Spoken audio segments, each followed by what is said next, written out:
Jadi itu ibu dan bapak-bapak sekalian, ternyata orang itu tidak tahu diri. Dia itu sudah dijajah, dia itu menderita itu kalau tidak diomongin itu loh. Tidak ngerti. Dia itu menderita, dijajah, tidak diomongin. Tidak ngerti. Sampai benderanya warnanya apa saja masih tanya. Ya karepmu. Gambarnya apa? Ya karepmu. Akhirnya jadi seperti itu. Jadi tahu diri itu ternyata melanda. Tidak tahu diri ini ternyata melanda. Masuk. Karena itu Tuhan. Nabi Muhammad mengatakan siapa yang tahu dirinya maka akan tahu Tuhannya. Dan saya kira kalau presiden yang seperti itu juga tidak tahu, mungkin juga banyak hal tentang kita ini yang tidak kita ketahui. Saya seringkali juga tidak sadar, ternyata memang kita ini unik manusia ini. Saya baru tahu bahwa setiap orang itu punya suara masing-masing. Jamaah sekian yang jumlahnya 400-500 ini suaranya juga berbeda-beda. Artinya kita tidak tahu bahwa suara kita ini berbeda dengan suara siapapun dari sisi suara saja. Nah, orang yang tahu tentang dirinya sendiri, itulah orang yang unggul. Apalagi setelah tahu diri, lalu kemudian bisa memimpin dirinya sendiri. Jangan dikira loh memimpin dirinya sendiri itu gampang. Memimpin diri sendiri ini susah sekali. Kenapa kita ini tidak sholat malam, kita tidak selalu sholat jamaah di masjid? Karena kita tidak bisa memimpin diri sendiri. Nyuruh istri begitu gampang, nyuruh suami begitu gampang, tapi menyuruh dirinya sendiri kadang-kadang susah. Karena itulah bisa memimpin diri sendiri, itu adalah manusia yang unggul. Yang kedua, ibu dan bapak-bapak sekalian, setelah tahu dirinya sendiri disebut ciri yang unggul. Orang yang unggul kedua itu apa? Mudah sesungguhnya. Ialah orang yang bisa dipercaya. Di Indonesia ini begitu susahnya menjadi orang yang bisa dipercaya. Di Indonesia ini. Muhammad sebelum diangkat menjadi Rasul, itu dikaruniai oleh Allah. Ialah sifat, ia yang terpercaya. Sehingga disebut dengan Al-Amin. Di Indonesia kita ini susah sekali untuk menjadi orang yang bisa dipercaya. Tidak saja yang bawah, tetapi yang menengah, tapi juga yang atas. Coba sekarang ini kita lihat di rumah-rumah tahanan itu siapa? Ada yang lulusan SD, ada yang lulusan SMP, ada yang lulusan SMA, ada yang lulusan S1, ada yang lulusan S2, ada lulusan S3, ada profesor. Coba wong profesor kok ditahan coba. Kalau orang yang SD, SMP ditahan itu kan, ini profesor ada yang ditahan coba. Karena itu problem kita ini bukan profesor tidak di profesor, problem orang itu tahu diri atau tidak sesungguhnya itu. Bisa memimpin diri sendiri atau tidak sesungguhnya itu. Lah kita akad pagi di sini ini agar kita ini bisa dipercaya sesungguhnya. Siapa sampean? Saya jamaah pengajian akad pagi. Ada label tersendiri. Oh, kalau begitu orang ini bisa dipercaya. Rajin jamaah, rajin pengajian minggu pagi. Betapa susahnya orang yang bisa dipercaya ini. Ibu dan bapak-bapak sekalian.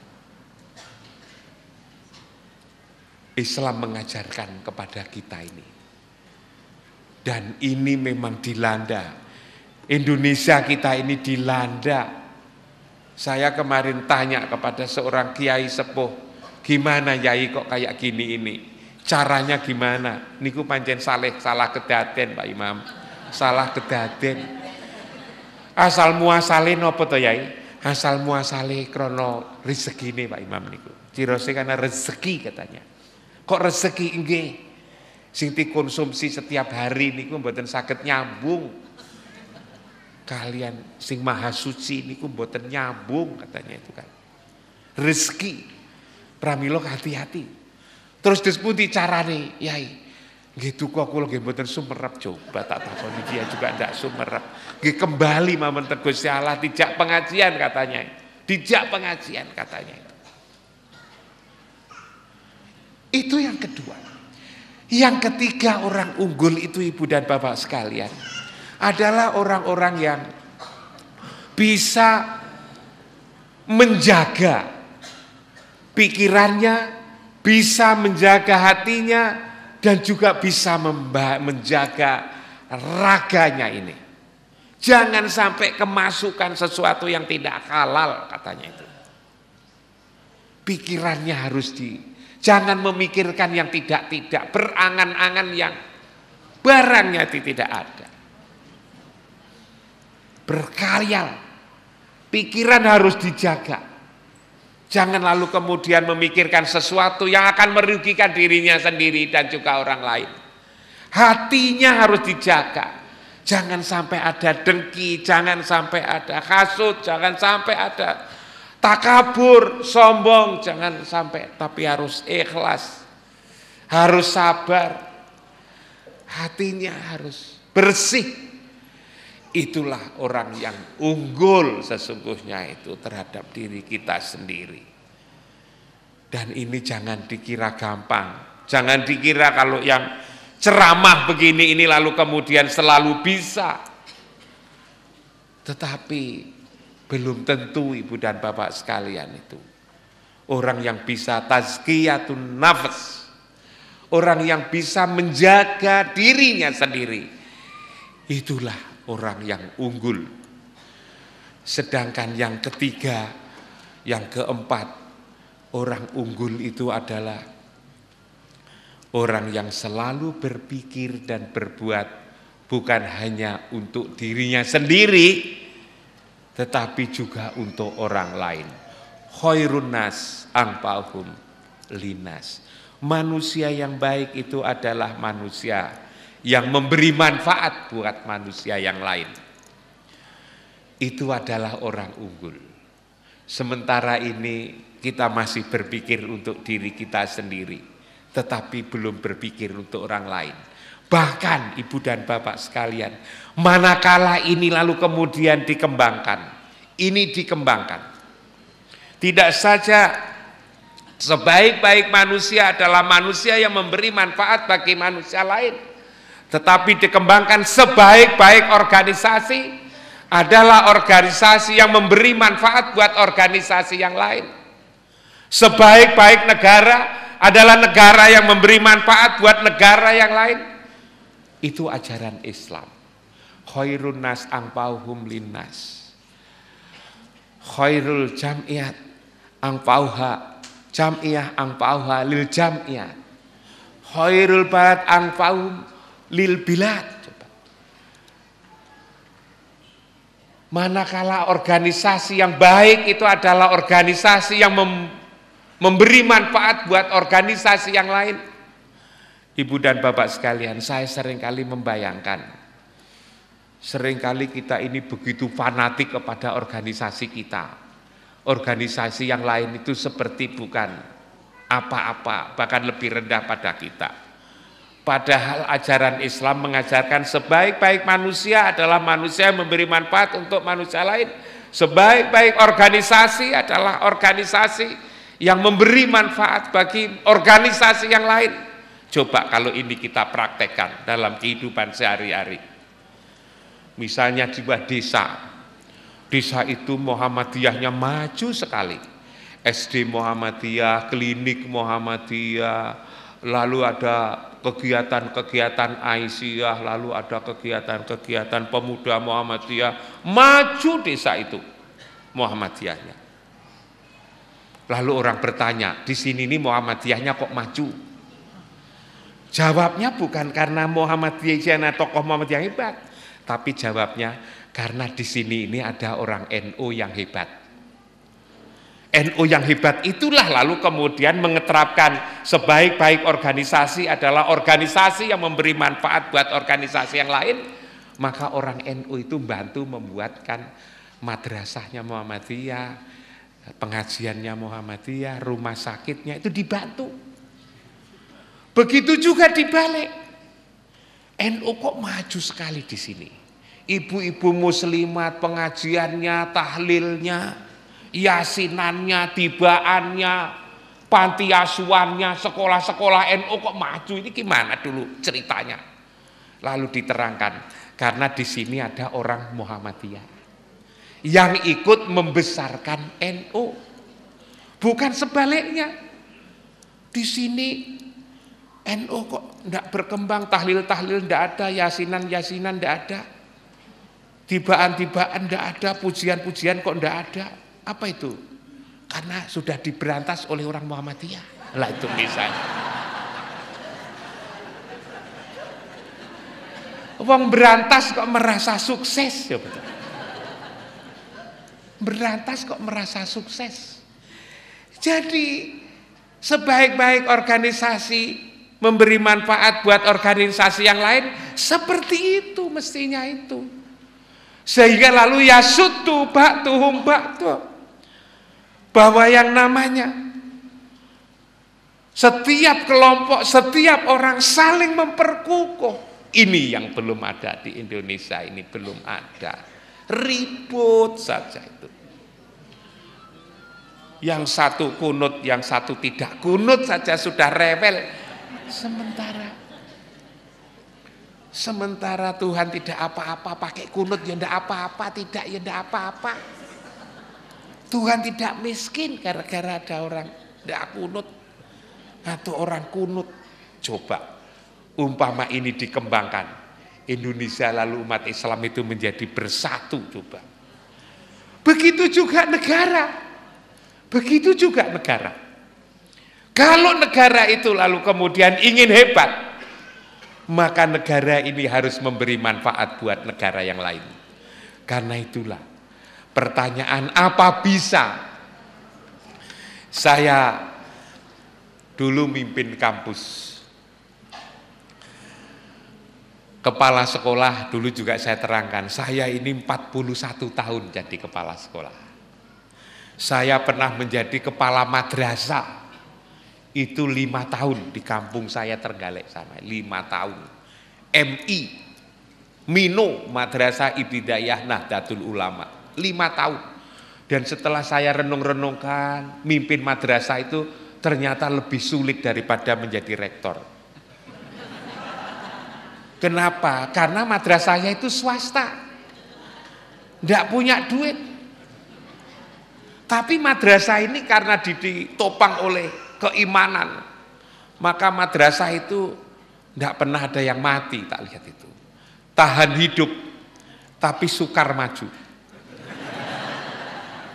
Madrasah itu tahan hidup, tetapi sukar maju. Kayak masalah. Itu madrasah. Alhamdulillah waktu itu madrasah saya maju, saya punya murid itu sampai 400. Sekarang masih ada madrasah saya di kampung karena memang tahan hidup. Tapi juga karena sifatnya tidak maju, sekarang kembali tidak maju lagi. Saya lalu kemudian ke Malang. Saya bergabung sama Pak Malik Fajar mengembangkan Universitas Muhammadiyah Malang. Saya menjadi rektor satu saja 13 tahun. 13 tahun. Tambah jadi dekan, wakil dekan itu 7 tahun, jadi 20 tahun. 20 tahun ditambah dengan ketika saya memimpin Mino itu coba. Itu 5 tahun, 25 tahun. 25 tahun. Saya mulai memimpin Mino, NU, lalu memimpin Muhammadiyah. Saya pernah menjadi anggota Majelis Pendidikan Tinggi Pimpinan Pusat Muhammadiyah. Lalu sudah 26 tahun mimpin Universitas Islam Negeri Malang ini 16 tahun, 4 periode. 26 tahun ditambah 25 tahun tambah 16 tahun, 41 tahun menjadi kepala sekolah itu. sudah tua sekali. Setelah di UIN ini banyak teman-teman lihat saya, kok Pak Imam ini Muhammadiyah kok dekat sekali dengan NU. Karena dekat maka lalu kemudian didekatkan sekali. Sekarang ini saya ditunjuk oleh teman-teman NU menjadi wakil Rois Suriah NU Jawa Timur. Coba. Jadi pernah memimpin Muhammadiyah tingkat nasional, tapi juga pernah memimpin NU tingkat Jawa Timur. Mau saya umat Islam itu seperti itu loh, mau saya itu. Yang rukun gitu loh mau saya. Karena itu saya pernah ditanya, Pak Imam, sampean itu kok kesini, ke situ, ke sana. Itu lalu kemudian apa yang sama inginkan itu? Saya lalu ceritakan kepada teman saya itu, nanti di akhirat, tak bilang. Itu kan ada pertanyaan, siapa Tuhanmu, mana kiblatmu, kitab sucimu apa, lalu nabimu siapa? Ketika saya ditanya, kitab sucimu apa? Saya akan jawab, Al-Quran. Al-Quran kitab suci. Tapi saya bayangkan pertanyaannya tidak berhenti di situ. Tapi juga tanya, kamu pernah baca enggak? Saya mengatakan pernah baca. Saya baca Quran itu berkali-kali. Setiap 1 bulan saya khatam. Lalu kemudian ada pertanyaan, berapa itu jumlah ayat? Jumlah ayat itu menurut guru saya, saya tidak pernah ngitung, itu ada 6.666. Kalau tidak tepat ya pokoknya kira-kira seperti itu. Saya tidak pernah ngitung, saya dapatkan informasi seperti itu. Dari 6.666 itu yang kamu amalkan itu berapa ayat? Kamu kan tidak manusia orang biasa, kamu kan menjadi kepala sekolah 41 tahun. Selama 41 tahun itu berapa ayat Al-Quran yang telah kamu amalkan? Saya jawab dengan gemetar, karena yang saya amalkan itu hanya 1 ayat, dan itu pun tidak sukses. Yang saya ingin amalkan itu hanya 1 ayat, dan ternyata 1 ayat itu tidak sukses. Lalu kemudian malaikat saya ilustrasikan, saya bayangkan jengkel dengan saya. Mosok sudah 1 jadi rektor kok yang diamalkan hanya 1 ayat dan tidak sukses. Ayat apa itu? Ayat wa'tasimu bihablillahi jami'a wala tafarraqu. Jangan kamu selalulah jalin silaturahmi, hubungan antar orang, jangan bercerai-berai.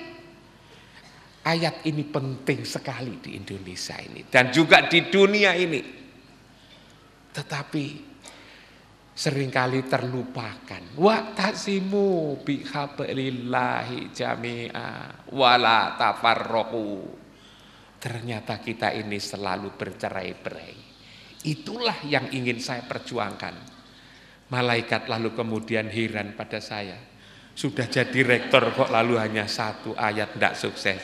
Ya sudahlah, kalau begitu kamu masuk surga saja. Jadi saya itu mau masuk surga itu hanya berbekalkan 1 ayat. Karena itu lalu kemudian karena itu ibu dan bapak sekalian, saya senang datang kemana-mana. Saya datang ke kelompok ini, saya datang ke kelompok itu, saya datang ke Mesir, saya datang ke Maroko, saya datang ke Sudan, saya datang ke Saudi Arabia, saya datang ke Yaman, saya datang ke Yordan, saya datang ke Irak, saya datang ke Iran, saya datang ke Iran, saya datang ke Perancis, ke Inggris, ke Belanda, ke Jerman, saya datang ke Kanada, ke Amerika Serikat, saya datang ke Australia. Semua saya datangin. Saya belajar bagaimana membangun kebersamaan ini. Dan akhirnya alhamdulillah ibu dan bapak sekalian, ternyata itu ada hasilnya. Saya keliling kampus saya sekarang ini. Setelah saya lihat daftar diregistrasi itu, ternyata tidak saja datang dari Malang. Dulu dari Kediri ini orang sudah ngomong itu. Kok ada yang mahasiswa dari Kediri itu gomun, dikira sudah orang asing Kediri ini. Dari Blitar, dari Pasuruan, sudah bangga, hatinya itu sudah mendodok, kok gede banget sekolah kita itu didatangi oleh orang Kediri. Sekarang ini dari Aceh hingga Papua saya punya murid, bahkan sekarang ini saya punya murid itu dari 29 negara. Saya punya murid dari Malaysia, dari Singapura, dari Thailand 23, dari Papua Nugini yang hitam-hitam, yang rambutnya tidak kena dijungkasi itu. Dari Timur Leste,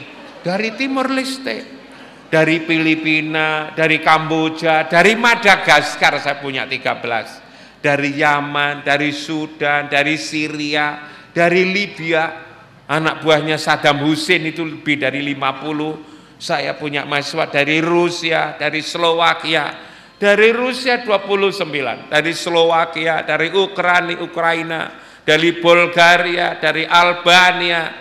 Saya punya murid dari Chili, dari Vatikan, saya punya murid dari Vatikan, dari Saudi Arabia, dari China, dari Amerika Serikat, 29 negara. Dengan saya keliling ini, sehingga lalu kemudian orang yang paling hitam sampai yang paling putih, rambutnya yang paling lurus sampai yang paling keriting, saya punya murid seperti itu, yang paling lurus sampai yang paling keriting. Orang bertanya, lalu bahasanya gimana? Ya saya ajarin bahasa Indonesia, saya ajarin Pancasila. Kok Pancasila? Iya, di Pancasila itu ada persatuan. Coba, apa ndak hebat sekali Indonesia itu soal persatuan. Di negara Timur Tengah itu, tak omongin dia, di Timur Tengah itu orangnya wajahnya mirip-mirip. Timur Tengah kan, walaupun negara mana-mana kan mirip-mirip, bahasanya sama, rambutnya sama, adat istiadatnya sama, makanannya sama. Kenapa kok lalu tidak bersatu?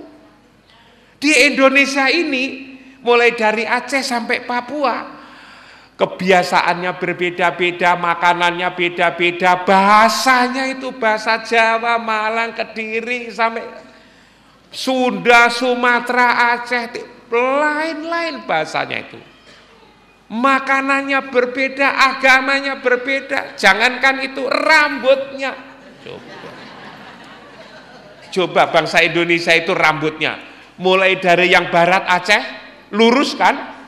Lurus, ndak ada kalau orang ngaku dari Aceh kok rambutnya keriting. Siapa yang percaya? Dari barat itu lurus, tapi makin ke timur makin keriting, makin ke timur makin nggak bisa dicungkasin. Coba, makin ke timur, makin di Papua sana rambutnya coba, kan nggak bisa dicungkatin. Kok bisa bersatu? Ya saya jadi heran itu. Kok bisa bersatu coba Indonesia ini? Karena itulah maka saya bercita-cita sesungguhnya. Bagaimana tentang Islam ini, Indonesia itu harus menjadi guru seperti yang saya rintis itu. Jangan kalau Indonesia lalu belajar ke Pakistan, belajar ke Yaman, belajar ke Libya, belajar ke Saudi, macam-macam. Harus kita balik, tapi lah. Bagaimana membalik agar mereka-mereka itu belajar tentang Islam ke Indonesia ini. Dan kalau ke Indonesia kemana? Ya kalau tidak ke Malang, ke Kediri lah gitu kan. Ikut pengajian di sini sehingga suatu ketika jamaahnya itu adalah jamaah dari berbagai daerah.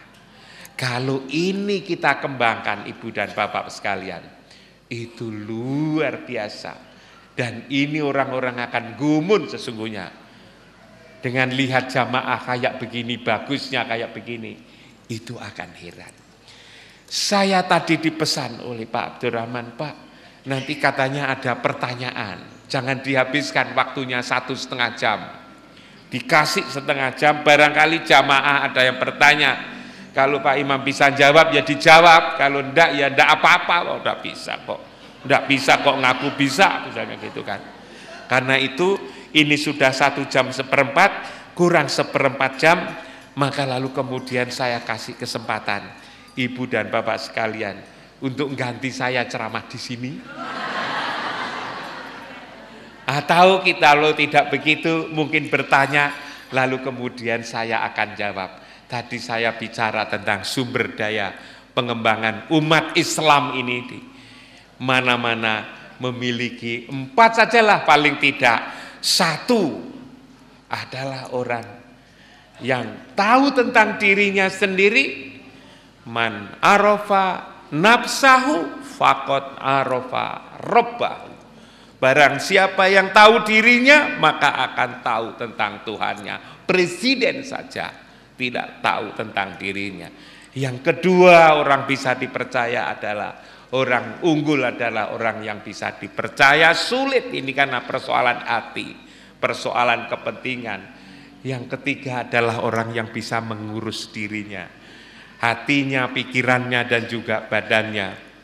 Dan orang lagi yang adalah orang yang unggul lainnya adalah orang yang selalu berpikir dan berbuat tidak saja untuk dirinya sendiri tetapi juga untuk orang lain. Mudah-mudahan kita menjadi manusia unggul seperti itu. Silakan ibu dan bapak sekalian, manakala ada sesuatu yang ditanyakan. Silakan bapak. Salam. Apa itu tadi yang ditanyakan bapak? Orang seperti saya itu penting gitu ya katanya itu. Bisa ke sana kemari pindah. Bukan kalau pindah itu lalu kemudian ini jelek, ini baik. Semua kita ini sesungguhnya baik loh, sesungguhnya itu. Nanti ketika di akhirat itu bukan organisasinya. Kalau di sini ini ada orang Muhammadiyah, di sini ada orang NU, itu hanya ada di Indonesia ini loh sesungguhnya. Sampai kalau pergi kemana-mana, itu ya tidak ada. Orang Indonesia itu jumlahnya hanya 240 juta. Di antara 7 miliar, bayangkan. 240 juta di antara 7 miliar. Nek dilihat di peta dunia, Indonesia itu kecil banget. Kok lalu kemudian yang kecil ini lalu kemudian berpisah-pisah, lalu menganggap yang lain. Ini nanti keliru sesungguhnya.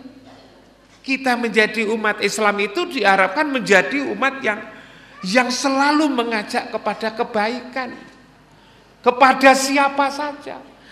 Tapi organisasi itu apa penting? Penting, organisasi itu penting. Untuk apa? Untuk dakwah. Tugas kita ini adalah berdakwah. Balighu anni walau ayat.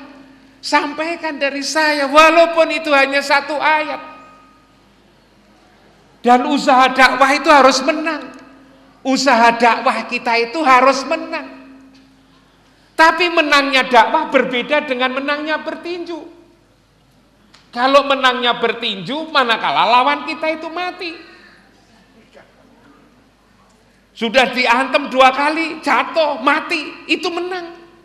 Yang bisa jatuhkan itu tinju. Tapi dakwah itu bukan bertinju. Dakwah dikatakan menang manakala lawan dakwah, sasaran dakwah itu malah hidup, malah kaya, malah pinter, malah gagah, malah sehat, malah maju, malah hebat. Tatkala orang lain hebat, itulah kita itu sukses. Itu Islam. Saya berdakwah dengan tetangga saya. Tatkala tetangga saya dulu miskin menjadi kaya, itu saya sukses. Tatkala tetangga saya dulu tidak ngerti lalu menjadi paham, itu saya sukses. Tatkala tetangga saya dulu hanya ngampung, tidak punya rumah, lalu kemudian menjadi rumah, punya rumah, itulah sukses. Tatkala dulu anak-anaknya, tetangga saya itu bajunya hanya 1, sarungnya 1, sekarang berlebih-lebih, itulah sukses. Tatkala dulu belum bisa baca Al-Quran, sekarang bisa baca Al-Quran, itu sukses. Tatkala dulu belum bisa mau jamaah subuhan begini ini, lalu mau, itulah sukses. Jadi suksesnya dakwah itu lain dengan suksesnya tinju. Seringkali dimaknai berbeda, tidak tepat. Suksesnya dakwah kok disamakan dengan suksesnya tinju. Dikatakan ini sudah sukses, saya Muhammadiyah sukses, manakala NU mati. NU sukses tatkala Muhammadiyah sudah tidak bisa hidup lagi. Itu sama dengan tinju, bukan sama dengan dakwah. Di sini seringkali lupa tugas kita ini, lupa bahwa Islam itu adalah membesarkan, memuliakan, memajukan orang lain. Kalau individu, kalau organisasi juga memajukan orang lain. Itulah logika dakwah, pikiran dakwah. Dan Islam itu supaya memiliki pikiran dakwah, bukan pikiran petinju. Nah, kalau yang seperti ini dikembangkan, maka sesungguhnya Islam itu lalu kemudian menjadi tumbuh, berkembang, tumbuh dan berkembang. Saya tidak saja dakwah, saya tadi cerita sama Bapak. Yang nemani saya itu datang tadi kepagian. Tak pikir kalau 3:30 berangkat itu sini jam 6, ternyata jam 5 sudah datang di sini. Karena itu selalu saya cerita, saya kemana-mana mengatakan tentang kebaikan. Tidak saja di kalangan umat Islam, tetapi juga di kalangan agama yang lain. Sampai akhirnya saya pernah diundang pengajian itu di Hindu coba. Di Institut Agama Hindu Negeri Bali, saya ngundang pengajian saya udah 5 kali. Biasanya orang Hindu itu kalau ada orang Islam ceramah kupingnya kan disumpeti. Ini kok saya malah diundang, coba lucunya itu. Saya juga pernah diundang ke Sekolah Tinggi Agama Kristen Negeri Palangkaraya di Kalimantan Tengah. Saya pernah diundang di Sekolah Tinggi Agama Kristen di Maluku di Ambon 2 kali. Saya pernah diundang di Sekolah Tinggi Agama Kristen di Manado. Saya berkali-kali diminta datang Pak Imam, kapan Bapak datang ke Taruntung di Medan sana itu. Ada Sekolah Tinggi Agama Kristen. Tentu saya dari perguruan tinggi Islam mulai Aceh dari Papua, tidak berarti saya ini hanya khotbah di Nasrani dan di Hindu, di semua. Kenapa kok ngundang saya? Pernah itu ke kampus saya. Di kampus saya ini memang saya ajak untuk bersih. Kantornya bersih, kebunnya bersih, kemudian air-air di tempat-tempat ini bersih. Lalu saya minta anak-anak itu melayani dengan baik. Suatu ketika saya didatangin, ada tamu. Sesungguhnya tamu itu dulu awalnya ya karena pejabat saja ke kampus saya. 2 kali ke kampus saya ini. Lalu kemudian tanya pada saya, Pak Imam, kampus sampean kok besar kayak begini? Iya. Sesungguhnya Pak Imam, agama saya itu juga kaya, dia kebetulan orang Hindu waktu itu. Kalau membuat kampus seperti ini sesungguhnya bisa, dia bilang itu. Fisik, tapi saya masih ragu-ragu itu bagaimana menata orang-orang yang di dalam. Orangnya di dalam gimana? Orangnya kok baik-baik, dia bilang itu kan. Sampai kesini berapa kali? 2 kali. Wong 2 kali aja kok sudah berkesimpulan. Dia datang 2 kali aja kok sudah berkesimpulan katanya baik. Enggak Pak. Saya itu waktu masuk di Gawang Gapuro, lalu kemudian saya masuk di resepsionis, saya datang ke perpustakaan, saya dapat ladang laboratorium, saya datang di asrama mahasiswa, semua kok menemui saya, merespon saya itu kok bagus sekali. Gimana caranya Pak Imam itu? Kalau cara membangun gedung aku enggak tanya, tapi cara ngajak orang menjadi baik itu loh, caranya gimana? Saya bilang, saya ini juga tidak usaha untuk membaiki orang itu kok, tak bilang. Tak biarkan saja, tapi kok bisa baik? Mereka itu hanya saya ajak untuk meniru orang yang paling mulia, orang yang terbaik. Tak beritahu, saya hanya ngajak kepada mereka itu meniru orang yang terbaik menurut kami ini. Orang yang terbaik itu siapa Pak Imam? Orang terbaik itu namanya Muhammad. Rumahnya di mana? Kok tanya rumahnya? Jadi ternyata orang Hindu itu belum tahu tentang Muhammad. Tanya rumahnya di mana coba. Itu Muhammad bilang. Sallallahu alaihi wasallam. Itulah nabinya umat Islam. Yang lahir di Makkah lalu dimakamkan di Madinah. Sudah 14 abad yang lalu. Beliau seorang Rasul utusan Allah itu selalu mengkaitkan antara keimanan dengan cara menerima tamu. Antara keimanan menerima tamu. Orang disebut imannya kuat itu kalau dalam hal menerima tamu itu baik. Siapapun orangnya termasuk sampean itu. Tapi dia lalu kemudian dongong, kok baik? Kok baik ya Pak Imam? Iya baik kayaknya itu. Saya tidak nanyakan apa di Hindu itu tidak ada. Saya tidak nanyakan, nanti tersinggung dia. Tak diamkan saja. Lalu kemudian saya ajak keliling. Saya ajak keliling itu. Saya selalu tunjukkan ini tempat ini tempat ini. Kalau saya ketemu sama mahasiswa saya, assalamualaikum, waalaikumsalam. Ketemu karyawan, ketemu dosen, saya salam. Terakhir setelah keliling itu dia tanya lagi, Pak Imam, kenapa? Gimana caranya? Pak Imam tadi menjelaskan mahasiswa di sini ada 11.000, dosennya ada 500-an. Kok lalu damai kayak begini? Di kampus saya itu mahasiswanya 450, dosennya 70, kok ribut? Ribut. Tak bilang, di sini ini Islam, tak bilang itu kan. Tapi jangan tersinggung dulu, di tempatmu tidak Islam. Yang saya maksud Islam itu mulai dari, coba tadi saya ajak keliling. Sampean kan ngatakan Pak Imam kok selalu senyum katanya. Itu tidak senyum tadi. Saya mengucapkan assalamualaikum. Itu assalamualaikum itu. Artinya murid-muridku, mudah-mudahan kamu selamat. Murid-murid saya juga jawab ketika itu, waalaikumsalam ya guruku, mudah-mudahan keselamatan juga untukmu. Ketemu lagi orang, ya murid-muridku, mudah-mudahan kamu selamat ya. Murid-murid saya juga bilang, ya Pak Guru saya, mudah-mudahan keselamatan juga untukmu.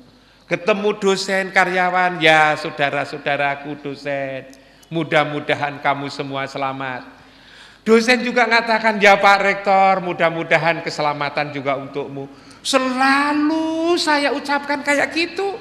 Modok setelah lalu kemudian saya doakan selamat, lalu kemudian bertengkar. Ya tidak. Inilah Islam, saya bilang gitu kan. Kok baik sekali ya Pak Imam. Jadi Islam baik itu dia belum mengerti gitu loh. Bahwa Islam baik itu belum mengerti. Bagaimana lalu kemudian kalau saya tidak dekat dengan mereka untuk mengetahui bahwa Islam itu baik. Karena itu saya merasa berkewajiban akhirnya. Begitu juga setelah saya buka pendaftaran mahasiswa baru secara nasional. Di kampus saya yang UIN itu, Universitas Islam Negeri itu, juga ada yang Nasrani ternyata. Ada yang Nasrani, Kristen. Tapi biasanya itu sebelum mahasiswa datang, wali muridnya saya undang dulu, saya kasih penjelasan. Bahwa kampus ini adalah perguruan tinggi Islam. Karena itu di sini diajari Al-Quran, hadis. Di sini akan melahirkan ulama yang intelek yang ulama. Saya terangkan siapa ulama, siapa intelek. Karena itu di sini harus bisa berbahasa Arab, bisa berbahasa Inggris. Berbahasa Inggris, bahasa dunia, bahasa Arab agar bisa memahami kitab suci. Setiap hari 5 jam belajar bahasa Arab setiap hari. Agar mereka bisa. Dan dengan bisa maka tatkala baca Quran bisa. Di sini juga diajarin untuk mendoakan orang tua. Sholat malam. Menghafal Al-Quran. Dan macam-macam. Si orang tua yang anaknya Nasrani dan juga Nasrani ini mikir. Ini anak saya kok tak sekolahkan ke sini gitu. Akhirnya lalu kemudian setelah penjelasan saya masuk kantor, apa boleh Pak saya ikut? Boleh, ada apa Bapak dan Ibu? Saya ingin bertanya. Kok enggak tadi saja tanya? Saya tidak enak, saya ini persoalan yang agak pribadi Pak, saya tanyakan pada Bapak. Silakan masuk. Lalu kemudian setelah masuk itu tanya, Pak, Bapak tadi kan menjelaskan begitu panjang lebar, saya ingin tanya, wong sudah panjang lebar kok masih ditanya lagi, tak bilang itu kan. Tentang apa? Gini Pak, terus terang aja, anak saya itu bukan Muslim, anak saya itu Nasrani. Lah kenapa kok Nasrani? Karena kami ini keluarga Nasrani semua. Bapak juga Nasrani, iya. Kok lalu kemudian masuk ke sini? Itu Pak, saya ngira kalau di sini ini Islam hanya namanya Islam, tapi dalamnya itu sesungguhnya beraneka ragam seperti yang saya tahu di daerah saya sana dari NTT. Enggak, di sini ini ya diajarin Islam. Lalu gimana Pak anak saya? Terserah sampean.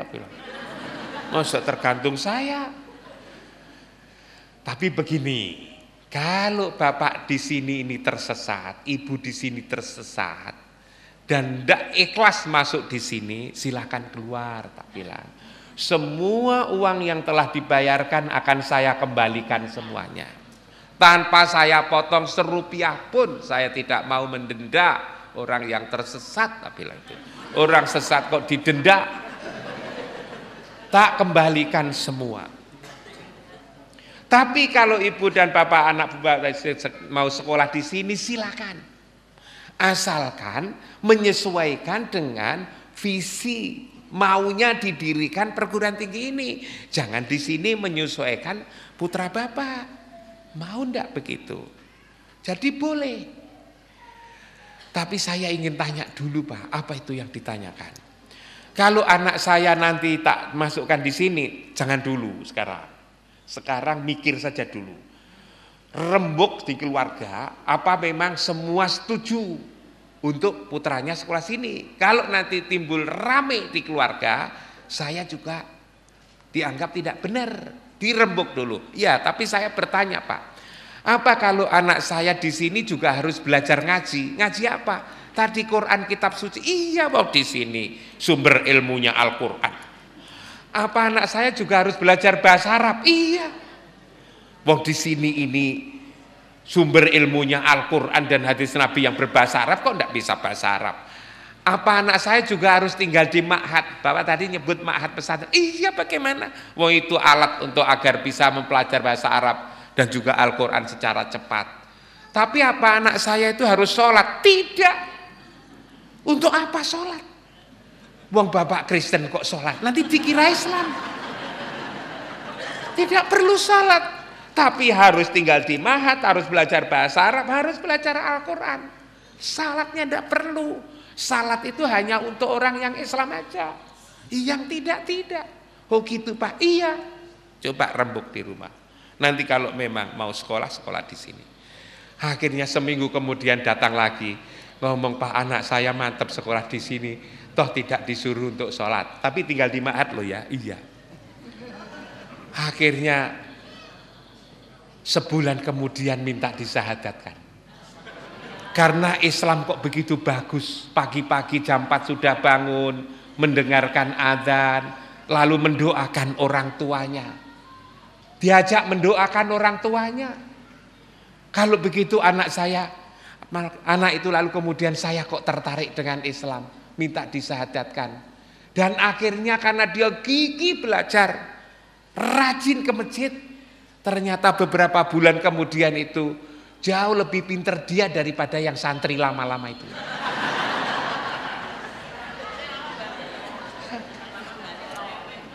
Karena yang lama itu meremehkan, menganggap sudah biasa, tidak ngerti biasa. Karena itu lalu kemudian coba. Ada mahasiswa saya 35 orang dari Australia. Tapi tak masukkan di situ. Dari Australia semua Nasrani. Saya tidak pernah nyuruh.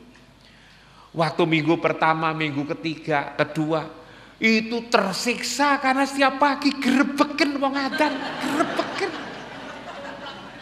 gerebeken. Tapi bareng sudah itu minggu ketiga, minggu keempat. Itu lalu katakan kok indah sekali suara itu, kok indah di negaraku kok tidak ada suara itu. Jadi ternyata adzan di speaker itu orang kadang-kadang jengkel, nanti kalau lama-lama itu nikmat. Orang lama-lama itu nikmat. Adzan itu dicari.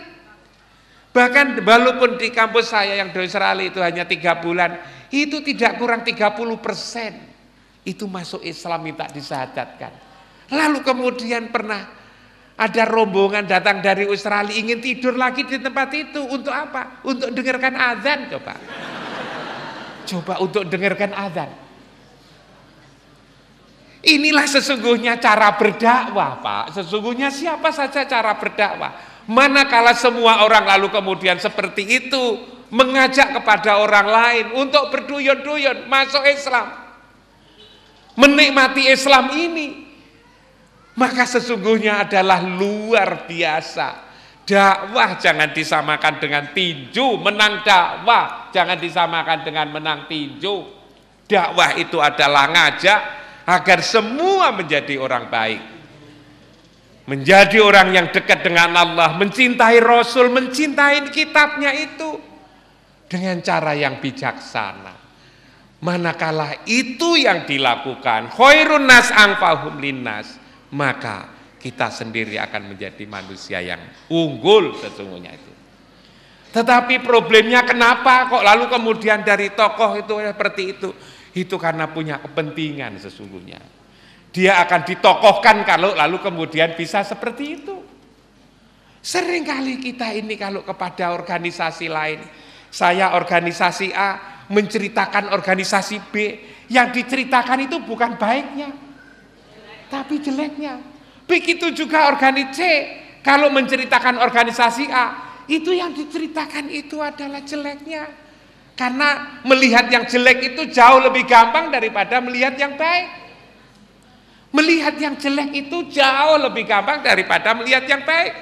Dan yang diinventarisasi, yang dimiliki itu, yang ditangkap itu adalah yang jelek-jelek itu. Nah, kita setiap pagi di sini ini adalah untuk melatih diri, pikiran kita, hati kita, badan kita itu, hati kita juga harus bisa melihat yang baik dari orang lain. Dan makin ibu dan bapak sekalian, makin kita ini bisa menghayati kebaikan orang lain, mengakui kebaikan orang lain, maka disitulah pertanda bahwa hati kita ini sehat. Mudah-mudahan jamaah kita semua memiliki pikiran yang sehat, hati yang sehat, dan badan yang sehat. Saya sudah diberitahu untuk ditutup karena sudah waktunya tutup, maka marilah kita tutup dengan membaca surat Al-Fatihah bersama-sama. Al-Fatihah.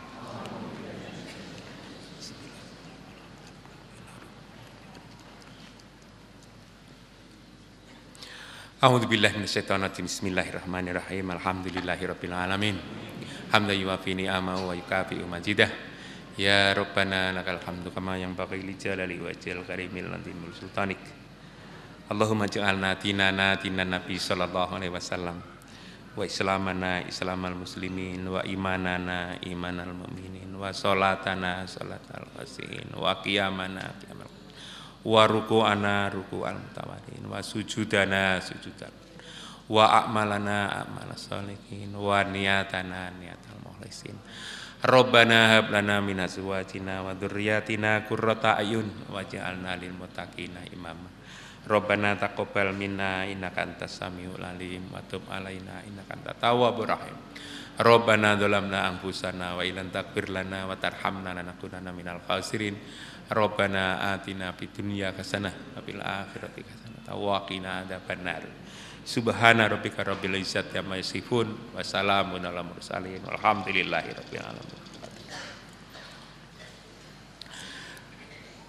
Demikianlah ibu dan pak sekalian, saya berterima kasih sekali atas perhatian silaturahim ini. Manakala di sana sini ada kekurangan dan kesalahan, mohon maaf yang sedalam-dalamnya. Assalamualaikum warahmatullahi wabarakatuh. Disampaikan banyak-banyak terima kasih pada beliau Bapak Profesor Dr. Haji Imam Suprayogo dari Malang. Mudah-mudahan menjadikan ilmu yang manfaat dan barokah. Allahumma amin. Dan mudah-mudahan di akad yang akan datang kita masih diberi kesempatan dan kesehatan untuk menghadiri majelis taklim seperti ini. Allahumma amin. Yang insya Allah akan dihadiri oleh beliau Bapak Dr. Andes Haji Basuki, MSc, trainer sinergi LC dari Yogyakarta. Dan dua buah pengumuman. Yang pertama adalah kepada jamaah IKD sekalian yang berbahagia, barang siapa yang menghendaki untuk mengkorbankan binatang korban, kami dari panitia korban IKD Kota Kediri menerima dan mendistribusikan hewan korban. Sekali lagi, kami dari panitia IKD, panitia korban, barang siapa yang menghendaki menyalurkan atau berkorban, kami sebagai panitia korban IKD siap menerima dan mendistribusikan hewan korban dengan setoran bisa berupa hewan atau uang dengan ketentuan kambing sebesar 2 jutaan, patungan sapi 2 jutaan, kalau pribadi 14 juta. Untuk kambing per ekor 2 juta, kalau sapi untuk patungan 2 jutaan, kalau pribadi 14 juta, atau bisa berupa langsung hewan kurban. Dan akad depan juga mulai bisa berdaftar kali ini, dan akad depan juga akan diadakan training pelatihan HI yang akan diasuh langsung oleh Bapak beliau Dr. Andes Haji Basuki, MSc. Insya Allah dengan biaya administrasi Rp50.000 dan bisa mendaftarkan diri ke Bu Lutfi. Demikian dua buah pengumuman. Mari kita tutup majelis kali ini. Bacaan tahmid tasbih. Subhanakallahumma bihamdik asyhadu an la ilaha illa anta astaghfiruka wa atubu ilaik. Subhanakallahumma bihamdik asyhadu an la ilaha illa anta astaghfiruka wa atubu ilaik. Subhanakallahumma bihamdik asyhadu an la ilaha illa anta astaghfiruka wa atubu ilaik. Subhanakallahumma bihamdik asyhadu an la ilaha illa anta astaghfiruka wa atubu ilaik. Demikian, wassalamualaikum warahmatullahi wabarakatuh.